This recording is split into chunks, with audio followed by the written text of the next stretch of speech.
ادھر مکہ میں ایک آواز ابھری جسے لوگ سن رہے تھے مگر اس کا بولنے والا دکھائی نہیں پڑ رہا تھا۔ یہ آواز یہ تھی: اللہ رب العرش ان دو رفیقوں کو بہترین جزا دے جو معبد کے خیمے میں نازل ہوئے۔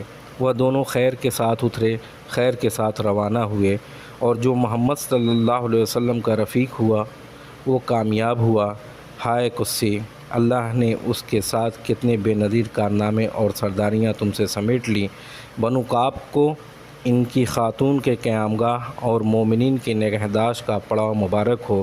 تم اپنی خاتونوں سے اس کی بکری اور برتن کے متعلق پوچھو، تم کو خود بکری سے پوچھو گے تو وہ بھی شہادت دے گی۔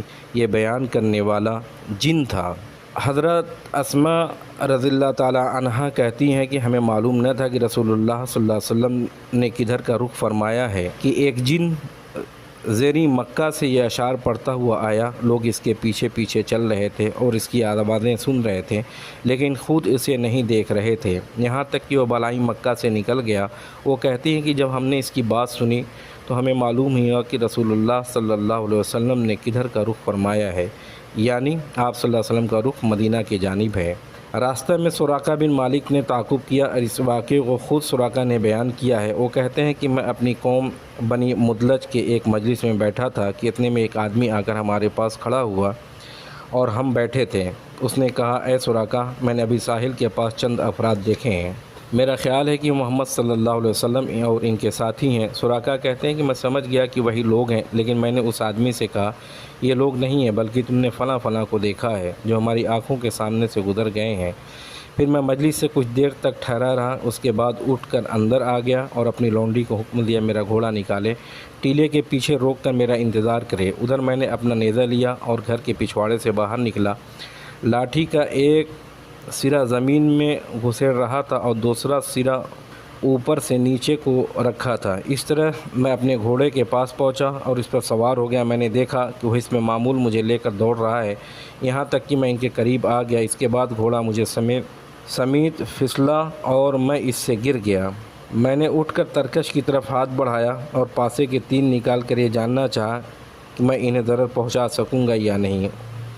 وہ تیر نکلا جو مجھے ناپسند تھا، لیکن میں نے تیر کی نافرمانی کی اور گھوڑے پر سوار ہو گیا۔ مجھے لے کر دوڑنے لگا، یہاں تک کہ جب میں رسول اللہ صلی اللہ علیہ وسلم کی قرأت سن رہا تھا اور آپ التفات نہیں فرماتے تھے جبکہ ابو بکر بار بار مڑ کر دیکھ رہے تھے، تو میرے گھوڑے کے اگلے دونوں پاؤں زمین میں دھس گئے، یہاں تک کہ گھٹنوں تک جا پہنچے اور میں اس سے گر گیا۔ پھر میں نے اسے ڈانٹا تو اس نے اٹھنا چاہا لیکن وہ اپنے پاؤں بمشکل نکال سکا۔ بہرحال جب وہ سیدھا کھڑا ہوا تو اس کے پاؤں کے نشان سے آسمان کی طرف دھوئیں جیسے غبار اڑ رہا تھا۔ میں نے پھر پانسے کی تیر قسمت معلوم کی، پھر وہی تیر نکلا جو مجھے ناپسند تھا۔ اس کے بعد میں نے امان کے ساتھ انہیں پکارا، وہ لوگ ٹھہر گئے۔ میں اپنے گھوڑے پر سوار ہو کر ان کے پاس پہنچا۔ جس وقت میں ان سے روک دیا گیا تھا، اسی وقت میرے دل میں یہ بات بیٹھ گئی تھی کہ رسول اللہ صلی اللہ علیہ وسلم کا معاملہ غالب آ کر رہے گا۔ چنانچہ میں نے آپ صلی اللہ علیہ وسلم سے کہا کہ آپ صلی اللہ علیہ وسلم کی قوم نے آپ صلی اللہ علیہ وسلم کے بدلے دید کا انعام رکھا ہے۔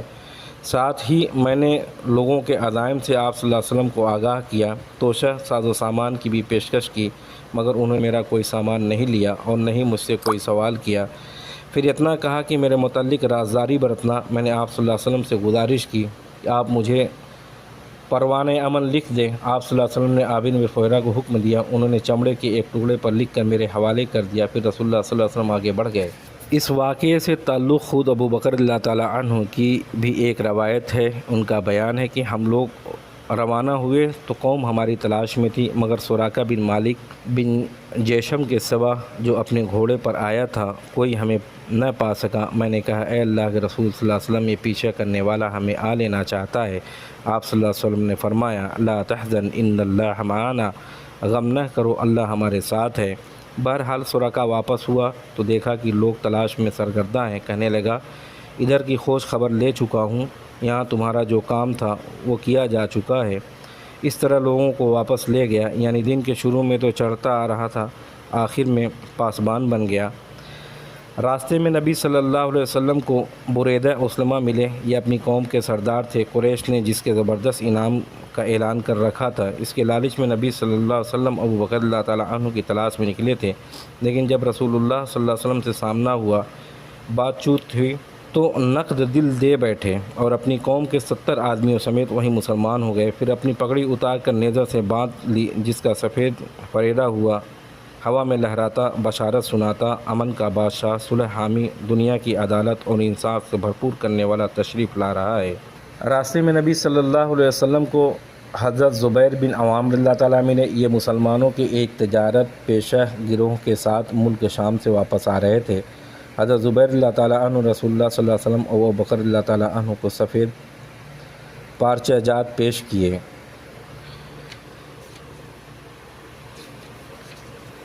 اس کو نقل کیا ہے زاد المعاد جلد نمبر 2 53-54۔ بنو خداع کی آبادی کے محل وقوع کے مد نظر رکھتے ہوئے اغلب یہ ہے کہ یہ واقعہ غار سے روانگی کے بعد دوسرے دن پیش آیا۔